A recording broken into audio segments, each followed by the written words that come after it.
Have you ever wondered why the nation of Iran is constantly in the headlines? Its name echoing in political conflicts, war rumors, and religious tension? What if I told you that this ancient land, once known as Persia, is not just another country in today's news cycle, but a key piece in a much bigger puzzle? A puzzle that goes back thousands of years, a puzzle written in the pages of the Bible. Welcome to the Bible Stories with Gian channel. Today, you're about to discover the story behind the story, the hidden truth about Iran's role in the past, present, and possibly the very end of time. Let's go on a journey from ancient prophecy to current events and uncover what's really happening in Iran. Our journey begins right after the flood. The Bible tells us that Noah had 3 sons, Shem, Ham, and Japheth. These sons became the ancestors of many nations. From Japheth came a man named Madai. He was the forefather of the Medes, a people who later joined forces with the Persians. Together they formed the powerful Medo-Persian Empire. These people lived in the same region we now call Iran. This connection may seem small at first, but it's not. It means that from the earliest pages of the Bible, the people of Iran were already part of God's story. Now fast forward to the time when the Jews were taken into exile in Babylon.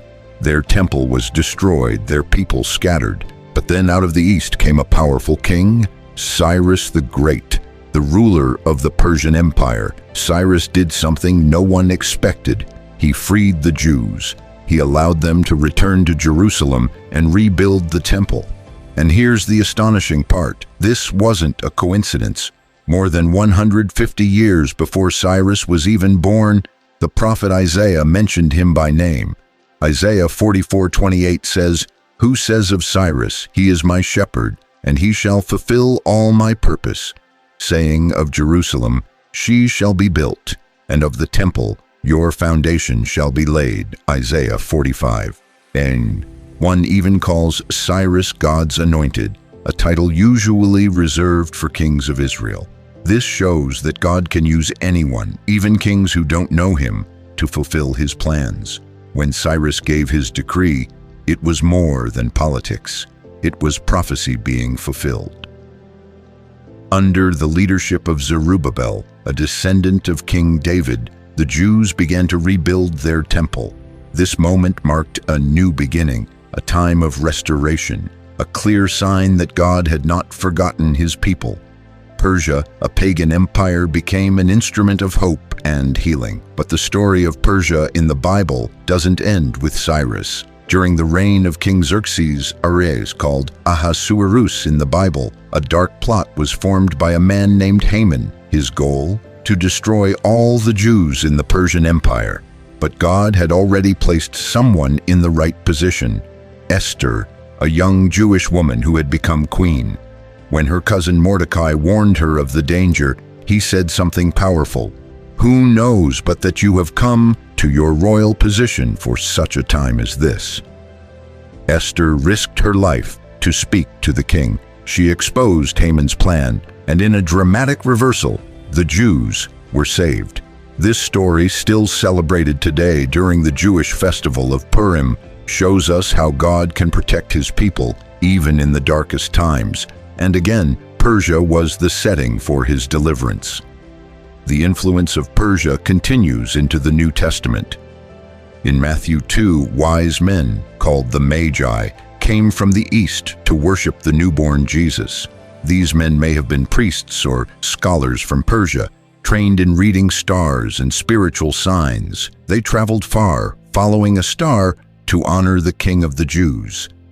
Even after its empire had fallen, Persia was still part of God's plan, this time in welcoming the Messiah. In the book of Daniel, God gives powerful visions about the rise and fall of empires. In Daniel 2, a statue made of different metals represents 4 great kingdoms. The silver chest and arms symbolize the Medo-Persian Empire. In Daniel 7, a bear raised on one side with 3 ribs in its mouth also points to Persia, strong and dominant.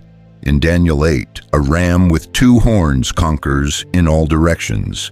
This ram is Persia, but then a goat representing Greece, led by Alexander the Great, defeats the ram, ending the Persian Empire. These visions show us that Persia's rise and its fall were all part of God's timeline. Now let's talk about today. The modern country of Iran stands on the same land where ancient Persia once ruled. And it's still in the Bible. In Ezekiel 38-39, the prophet speaks of a future war called the Battle of Gog and Magog. In this prophecy, Persia, modern Iran, is listed as one of the nations that will rise against Israel in the last days. Some believe we may be witnessing the early stages of this prophecy unfolding right now. Iran's rising influence in the Middle East, its alliances, and its stance against Israel. It all echoes what was written thousands of years ago. But don't let fear guide your heart. All of this reminds us of one powerful truth. God is in control. He used Persia to free his people. He used a Persian queen to save a nation. He even led Persian scholars to find the Savior. And if God could use ancient Persia, he can use modern nations today to fulfill his purpose, whether they believe in him or not. No kingdom lasts forever. No leader has ultimate power. But God's plan, it never fails. So what does all this mean for us? It means the Bible is not just an old book. It's a living map of history and prophecy. It means we should stay watchful, not fearful, faithful, not afraid. And it means that Iran, ancient Persia, is more than just a name on the news. It's a nation that has played a major role in God's story before, and may do so again. Could we be closer to the fulfillment of these prophecies than we think? Let us know your thoughts in the comments below.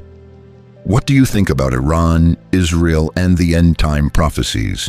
If this message touched your heart, don't forget to like, share, and subscribe. May God bless you, guide you, and give you eyes to see beyond the headlines, to the divine story unfolding all around us. Thanks for watching. See you in the next video. Take care. God bless you all.